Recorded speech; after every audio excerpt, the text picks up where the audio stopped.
Ambassador Volker, it's a pleasure. Thank you so much. Thanks for having me. You wrote this op-ed recently arguing that NATO's capabilities have suffered in recent times, yet there is a means to rejuvenate the alliance. Can you elaborate on your thoughts? Yeah, I'd say first off, I think that NATO has suffered from a question of capability, what it's able to do. From mission, what do we want NATO to do? What do we think the threats are? There's really a lot of drift right now. And if you look at what's happened with the Chicago summit, we're really putting a wrap on a lot of issues that NATO's been involved with. We're shutting down the Afghanistan operation over time. Enlargement's not on the table. Smart defense is really about doing the best we can in bad circumstances. So there's really no clear future there. What should NATO do? I do think we need to define that. And I'd say there are a few areas that I think we want NATO to exist for in the future. We'd want our military forces to be interoperable. If a crisis comes up, to be able to handle it together. You want to make sure that every ally has some capability so that you don't have a bifurcated alliance of those who take part and those who don't. You got to have everybody able to take part. You got to have some more focus on the Euro-Atlantic area itself. I think publics are tired of the expeditionary military combat operations.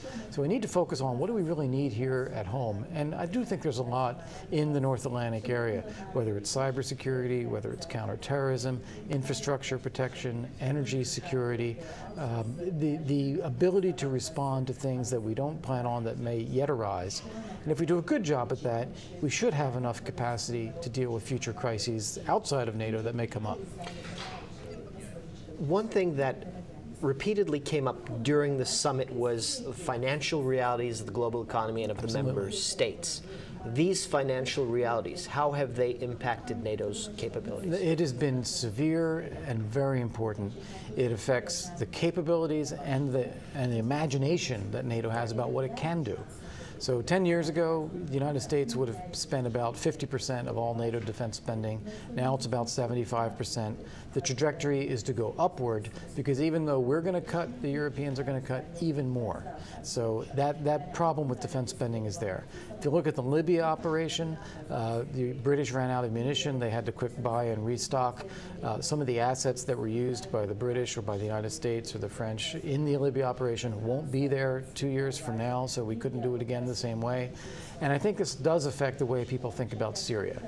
Syria is a raging humanitarian catastrophe right on NATO's border, right on Turkey's border.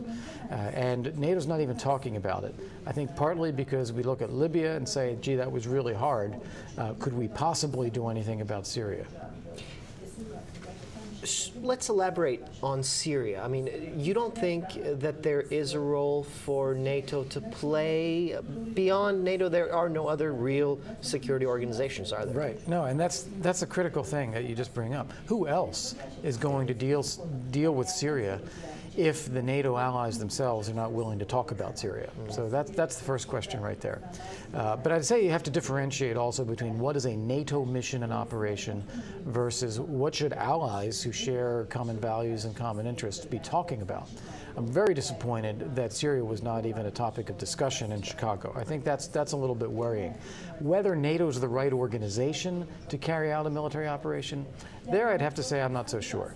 I don't expect that the Russians will give us a UN mandate, so we may have to be looking at what we can do without a UN mandate. We may have a combat role to suppress Assad's offensive activities. That's probably something that goes beyond what some of our NATO allies would be comfortable with.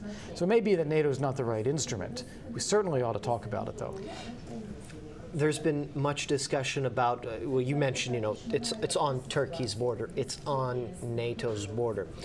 If shots are fired, much like recently, across the border, is it not Turkey's place to invoke Article 5, call on its allies for defense? And is that a likelihood? Yeah, I think first off, Turkey is perfectly within its rights to raise the issue, no question about it. If Assad's armed forces are firing into Turkey, this is something Turkey has a right to raise. Now, bear in mind, you're going to have, Article 5 doesn't mean automatic response. Article 5 means that NATO consults about a security threat to a NATO ally and talks about appropriate action.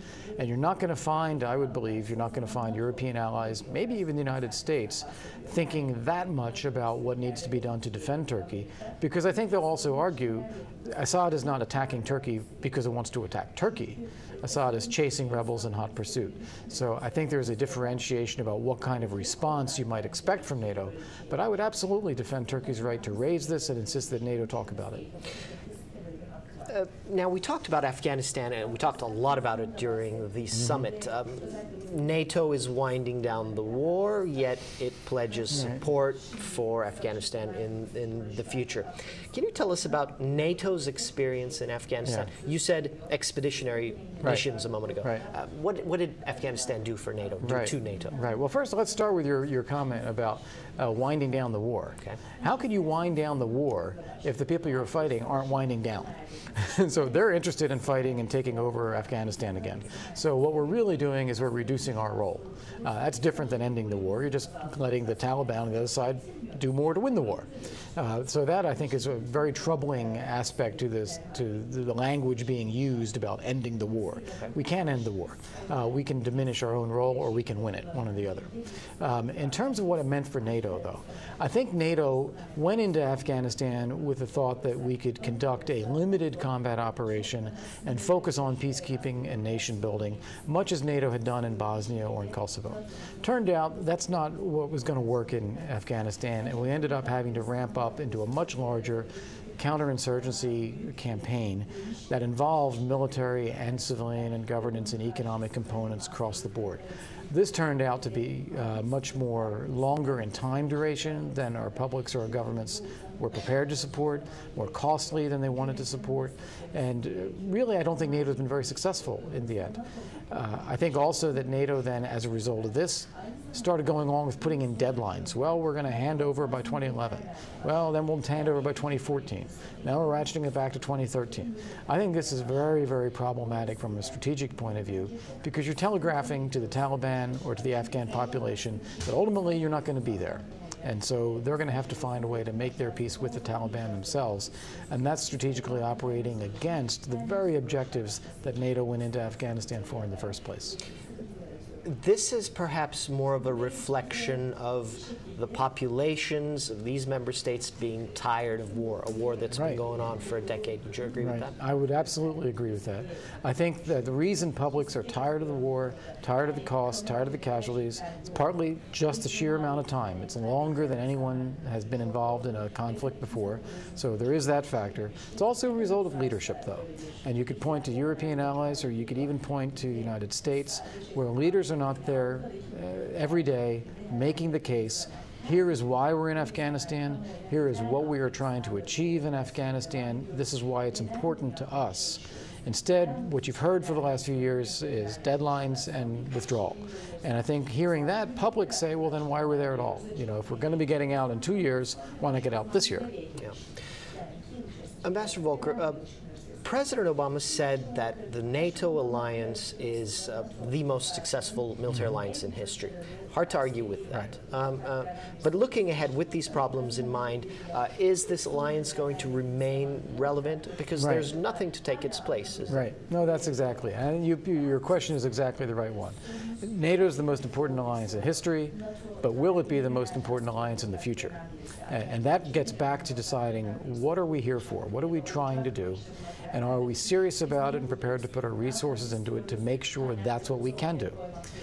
We have gone from a static Cold War alliance, 16 countries, to one that never conducted a military operation, only defense planning and exercises, to one that conducted operations, to try to do crisis management, to expand to include new members, to build partnerships with other countries, to become more deployable so we can send forces to where they're needed.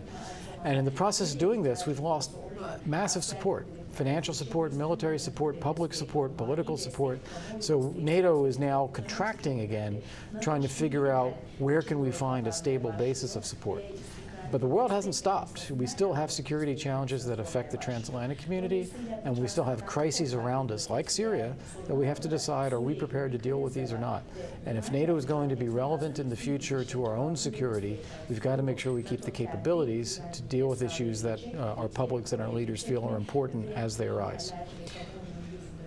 Ambassador Volker, thank you so very much for taking the time. My pleasure. Thanks for having me. Thank you.